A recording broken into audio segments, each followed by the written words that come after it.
Was your assignment last week? Remember the problem? The school will be locked for a 2-week break. No one will be able to come to water your class's indoor garden. That was the problem you were given, and you were asked to find a solution to this problem, keeping in mind that plants need light daily to survive and that they need a certain amount of water too. Many of you wrote very beautiful answers. I was really impressed and amazed by your out-of-the-box answers. I'm really proud of you. Many of you actually also discussed a couple of irrigation systems. Let's try to explore the different options we have and then decide together on the best way of solving this problem.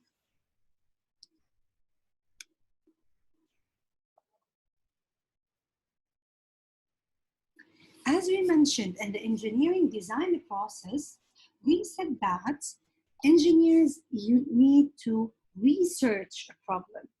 What do I mean by that? I mean that before finding the appropriate solutions, we should research what kind of options we have. Let's try to see the different irrigation systems, compare them, and then decide on the best one to solve the indoor garden of our classroom. When rain is scarce, people often use irrigation systems. Below are some of these watering systems. Solving the classroom garden problem will involve an irrigation system. So, let's look at these irrigation systems, then select the system that probably uses the most water. Let's read and see, or actually let's hear it together. Irrigation systems. Look at these irrigation systems. Select the system that probably uses the most water. Watering canals carry water to farm fields. Sprinkler systems water large areas. Drip hoses let out tiny drops of water. Watering spikes slowly seep water into dirt. So what do you think is the best system to answer this question? Pay attention. I don't mean the best system to be used as a solution to our problem. I'm talking here about the system that uses probably the most water. What do you think? Is it A, B, C, or D? Yes, absolutely. It is B. Let's check. Well done. The irrigation system that continually sprays water all over probably uses the most water. Now comes the important question. Which irrigation systems pictures above might be the most practical solutions to your problem? Select all that apply.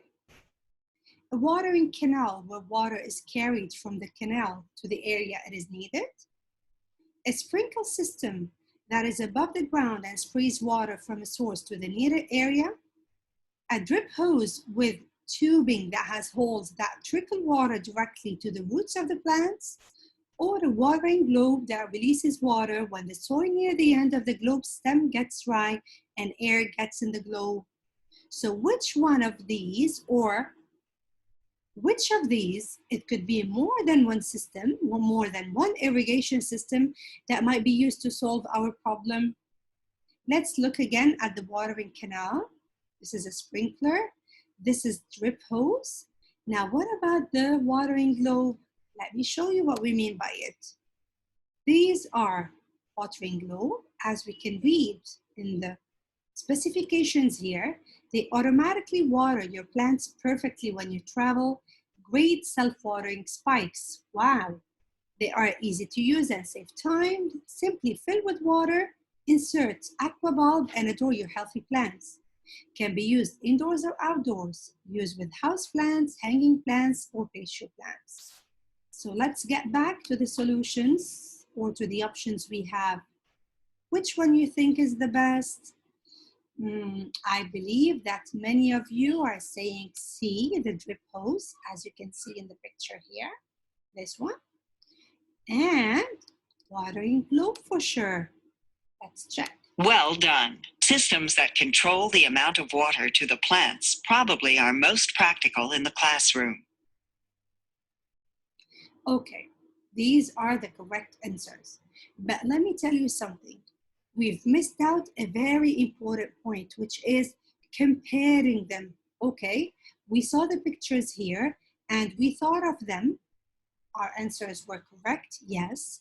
But usually, before selecting or deciding on any specific solution, we need to carry out our own investigation. Let's see here. Yes. Considering constraints and criteria. Think about each of the irrigation systems you saw and those you researched. Which systems might work well to solve your problem? Which systems wouldn't work as well? So let's try to compare the irrigation systems, taking into consideration the different constraints. Remember, we had a problem where the school will be locked for 2 weeks, and we had an indoor garden that we need to take care of. So these are the various options available, the irrigation systems.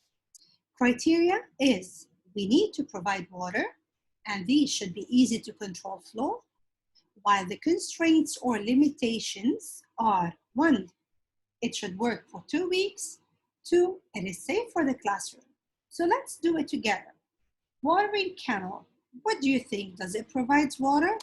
For sure it does. What about the sprinkler system? Yes. Drip hose, yes again. Watering spike, for sure it does. Okay, easy to control flow. I'll give you a second to think. What do you think about watering canals, sprinkler system, drip hoses, water spikes? Is it easy to control flow when it comes to the watering canal? No, it's not. Sprinkler system? Uh-oh, it's not. Drip hose? Yes, for sure. Watering spike? Yes, yes, yes. Now, we're done with the criteria. Let's look at the constraints. Watering canal, can it work for 2 weeks? Yep. Sprinkler system? Yep. Drip hose? Of course it does. Watering spike? Yes, yes, yes. Now, the last constraint, which is safe for the classroom. Is it safe to have watering canal inside a classroom? Do you want me to show you again what is watering canal? Here, where is it here? Is it safe to have such canal? I don't think so. So let's put no. Sprinkler system? Of course not. It will fill the classroom with water. Drip hose? Yep. Watering spike? Yes. So, first of all, let's check our answers. Well done. Drip hoses and watering spikes are the 2 options here that meet the criteria and constraints. Okay, so now, if I ask you again, which irrigation system would you choose to solve the problem? What would you choose? Thank you. Drip hose and watering spike. That's it, grade 3. I'm so proud of you.